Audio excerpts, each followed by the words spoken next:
Lalatina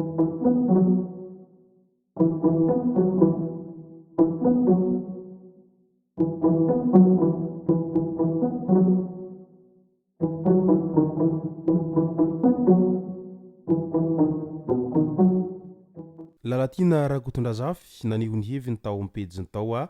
ny mahakasika ny fahitany ireo hery ny mpanohitra amin'izao fotoana izao izay nolazainy fa tsy maharesy lahatra ny mpanohitra ka ny pitsopitsony mahakasika an'izay no fakafakaina amintsika atao anatin'ity video ity ka manasantsika rehetra anaraka an'ity video ity hatramin'ny farany aza dino ny milaiky ny video antsika ary tsarovatra ny miabone amin'ny chaîne antsika mba ahafahanareo manaraka tsy tapaka ny video zay lefa nahito isan'andro tsy ampiandrela moa isika fa avetrany tonga de vavany ndao ary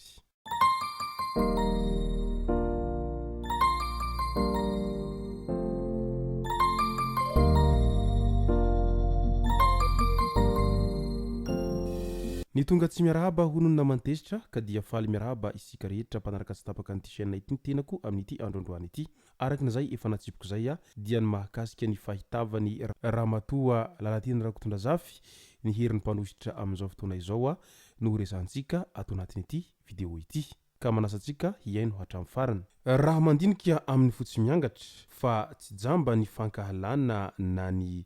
fanatisme dia mahita fahasahirana ny mpanohitra izay mihodikodina fotsiny aloha hatreto fa tsy tena misy zavatra mahomby izay nataon'izy ireo ireto no antony mahatonga an'izany rehetra izany ho izy satrany tsy maharesy lahatra izy ireo satria voalohany aloha dia ireo tête brûlée any ivelany no tena miteny ary mandrahona sy mibetroka ohatrany hoe tena havita inona ireny kanefa mampirisika ny olona aty Madagasikara no tena ataon'izy ireo raha te hitarika olona dia tsy maintsy ianao no manome ohatra mirotsaka antsehatra mihitsiny fa tsy hisy dikany mihitsy raha ianao any amin'ny 2,1 kilometatra no hilaza ny olona hoe mandihana ataovy izao raha mihaino azy ireo anefa ka tsy mahita ny zava-misy aty Madagasikara dia ohatrany ireny hoe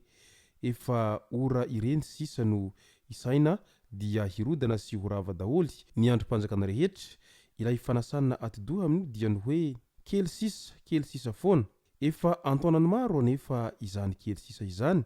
fa tsy hita hoe ovinona ihany ilay izy ary ireo vitsivitsy extrémiste miteny avy any ivelany koa tena tsy crédible mihitsiny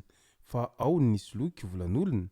ao ny manompa sy nanozona mpitandro ny filaminana ao ny manana dossier maloto aty Madagasikara dia nitsoakany ao ny efa condamné tamin'ny heloka bevava sy ny maro hafa eo indray ireo mpanohitra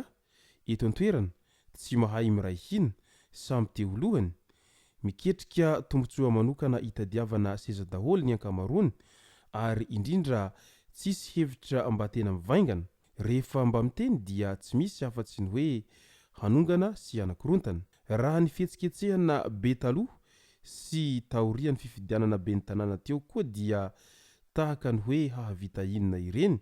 kanefa dia maty momboka izay ketrehana hanika mitambatra manao komba derrière garde raha sisa dia io fa mitsangana manao relais ny fiarahamonimpirenena dia mandrangaranga korontana ihany koa ny olona ane madinike ianareo rehefa mba miteny dia io fandrahonana korontana io foana dia afangaro lainga fanosoram-potaka sy fanomezana solonanarana feno fankahalana dia izany foana no hirahiraina ny olona efa mpanaraka anareo ihany ange no resinareo lahatra manjono anaty koveta izany ianareo ny olom-pirenena mba te hahendo argument izay mitombona ankoatra ny opa sy ozona dia ny mahagaga hoe tsy mba mametra-panontaniana ve anareo hoe fa maninona no tsy mahomby mihitsy miova ho iaho ny paikady na stratégique tsy hoe tonga lafatra be ny fitondrana ankehitriny izao manokana izao tena mahita fa tsy mitovy vitesse amin'ny filoha mihitsiny ny gouvernemanta tena misy ministra manao gesticulation amin'ny fidinana ifotony fotsiny miasa irery sady tsy ampitohana ny filoha tsy mitady toerana ministra mihitsy izao ary ampitiavana amin'ny mahampanohana ahy no ilazako an'izany mbola marobe ny zavatra mila hitsy ny RN7 izao vao avy tany Antsirabe tsy nisy asa mandeha izany ao nefa tadidiko efa volana vitsivitsy lasa nidina tany mihitsy ny MTP sy ny gouvernoura ny Vakinakaratra ary ny député Nambatolampy nisy mpanao gazety izay vavolombelona izany nilaza ny ministra fa efa manomboka mihitsy ny asa efa ireo ny engin sy ny sisa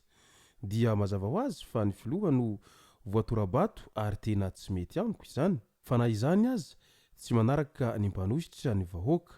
satria tsy misy marika na kely aza mba hahafantaran'izy ireo fa raha manala ny mpitondra ankehitriny ka hamerina azy ireo eo dia mba hiatsara kokoa ny zava-misy tsy marina izany ary tsy voafitaka amin'izany ny opinion publique hatreto aloha dia azo azavaina tsara na explicable tsara hoe maninona no mbola mitoetra ny fanohanana ny filoha rajoelina raha ny voka-pifidianana farany teo fotsiny no jerenina ho izy hatrany izay no hafatra sy ny fanazavany ramatoa Lalatendrakotondrazafy ny toe-java-misy amin'izao ankehitriny zao a raha toa ka fakafakaina amin'ny antsipiriany ny zava-misy indrindraindrindra fa ny ezaka izay ataon'ireo mpanositra izay hita fa mbola tsy tena mahomby mandraky teny androany na dia efa ela ny konokononana aza ireo mpanositra amin'ny izay hoe fanonganana ny fitondrana izay mijoro amin'izao ankehitriny zao rehefa dinihana sy fakafakaina lalina tokoa izay rehetra voalazany Lalatendrakotondrazafy izay a dia misy ny mahamarina azy satria tsy vitsy amin'ireo mpanositra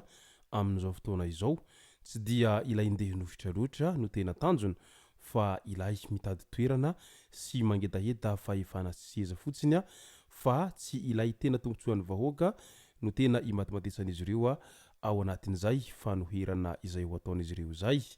nefa tadidio fa isaky ny misy fanakorontanana na ihany koa fanonganam-panjakana dia toa lasa fitaovana foana ireo vahoaka madinika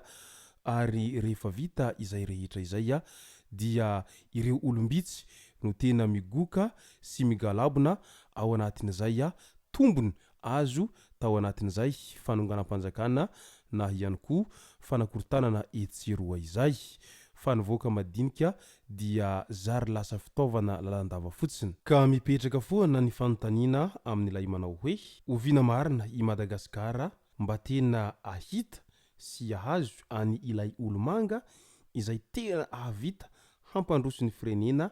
ary mba tena hitsinjo ny sarababem-bahoaka eo anatrehan'izay fahasahiranana izay mianjady amin'ny vahoaka malagasy sy ny fahantrana lalina izay iainany vahoaka malagasy amin'izao fotoana izao fa toa miha milatsaka ngady hatrany mantsy a ny Madagasikara amin'izao ankehitriny izao a raha atao jeritodika ny lasa sy ny ankehitriny izay sy zay ny masaka azo naroso tao anatin'ity video ity tomboko lasy tomboko vavy misaotratsika rehetra naraka n'ity video ity hatramin'ny farany azadiny ny milaiky ny video antsika ary tsarovatrany ny miabony amin'ny chaîne antsika mba fanareo manaraka tsy tahapaka ny video zay lefa nahito isan'andro tomboko lasy tomboko vavy mankasitraka dia mirary soa